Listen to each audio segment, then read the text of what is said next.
Hello and welcome. In this video I'm going to be talking about my first year as an ultra runner and how it went. In my first video I explained how I got into ultra running and how in less than a minute went from something I'd never considered to, oh yeah, okay, let's do some 100k running. Sometimes my thought process just has no filter. Someone really needs to teach me what procrastination is. A year ago I embarked on a journey as an ultra runner. An ultra run being anything more than a marathon distance. When setting out on this venture, I didn't really have an end game, no plan, just roll with it and see where I land. A year on, I've completed 7 ultra running events, a few 50, 60 kilometre races, a few 100-kilometre races, and in that time I've even managed to win a race. Starting with my first, I raced the South Coast Challenge Ultra. Now I was hoping for 100 kilometres, but due to injury I had to drop out at 57 kilometres. I gave a detailed breakdown into this, my first race, in my first video on this channel. This was my introduction to the sport of ultra running.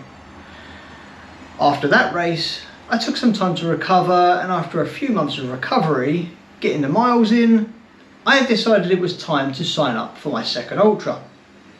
In November of 2022, I entered a 56-kilometre race. With no expectation, out of nowhere, I finished 6th place.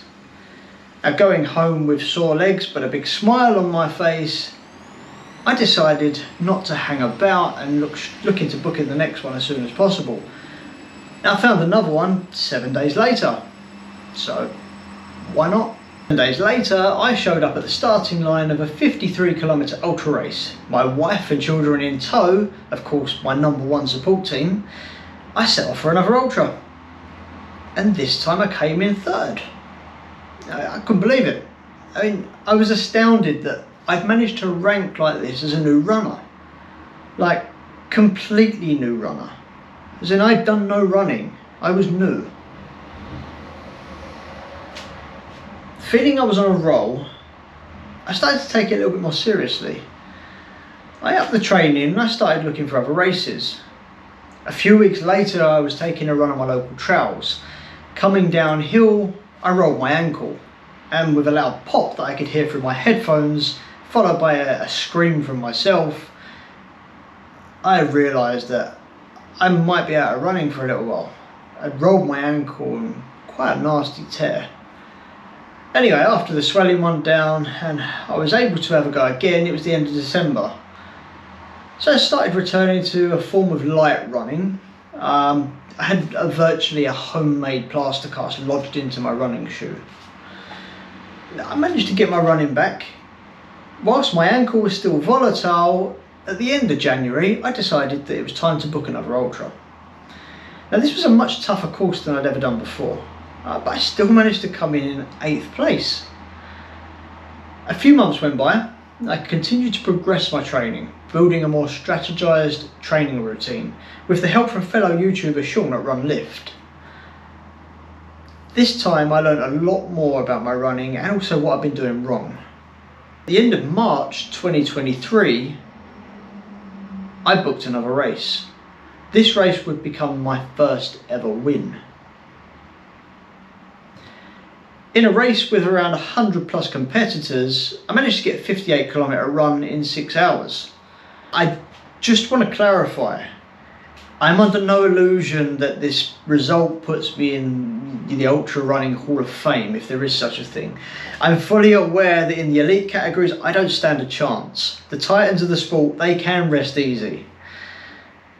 And I understand that winning means that sometimes someone better than you just didn't show up on that day.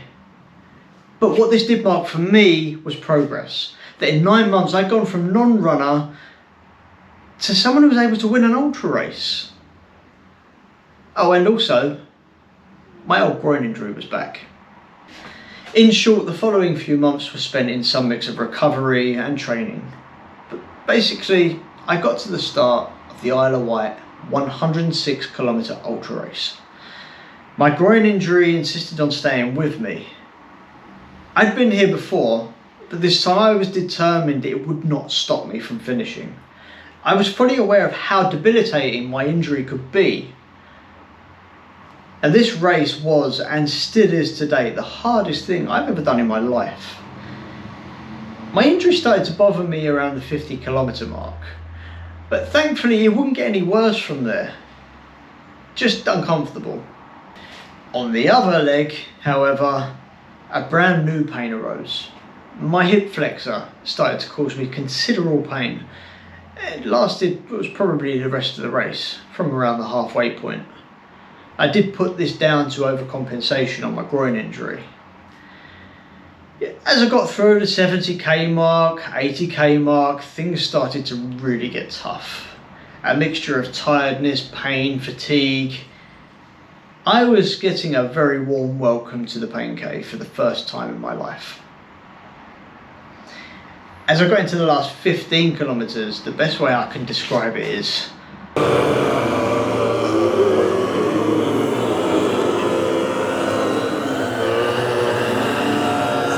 it was the early hours of the morning.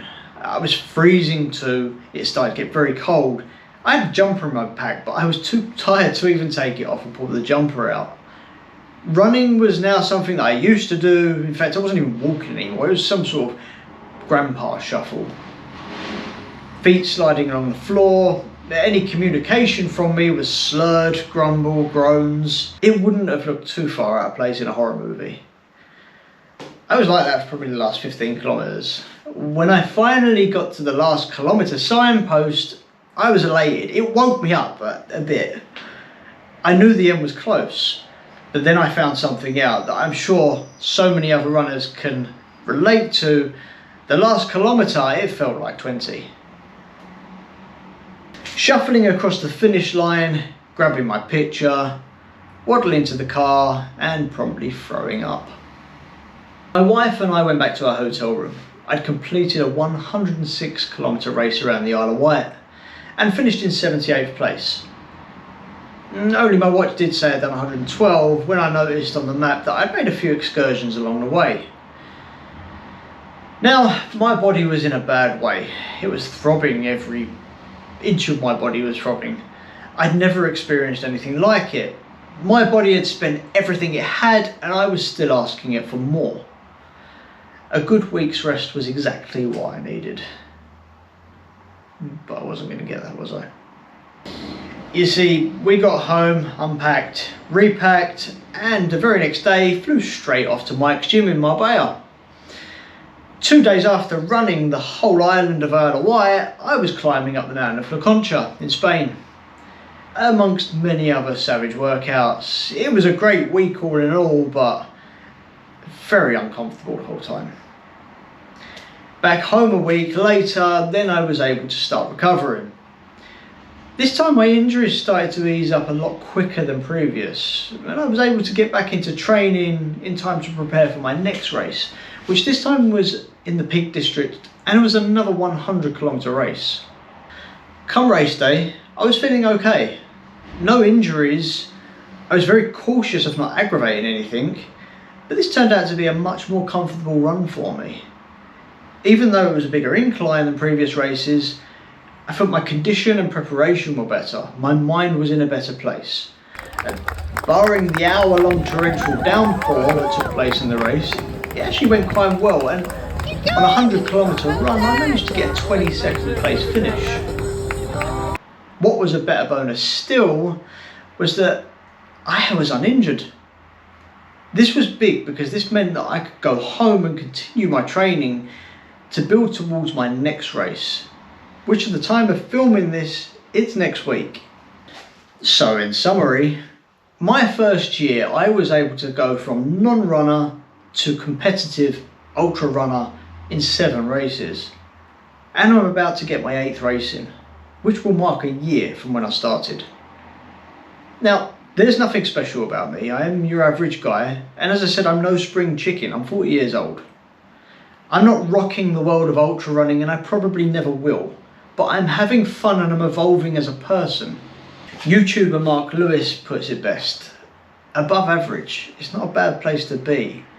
In fact, it's a great place to be, and anyone can get there. I hope that my journey is able to inspire people to have a go and be more active. And do you want to know what the secret is? It's really simple. You just have to show up. And then you have to keep showing up again and again and again. If you can do that, that's half the battle won, and you will progress. And from the point of mindset, don't worry about everyone else. Don't compare yourself to other people. Just be the best you. Try to be better than you were yesterday. I hope you've enjoyed the video. Please stay tuned for the next one. With my return to South Coast next week, it's going to be an interesting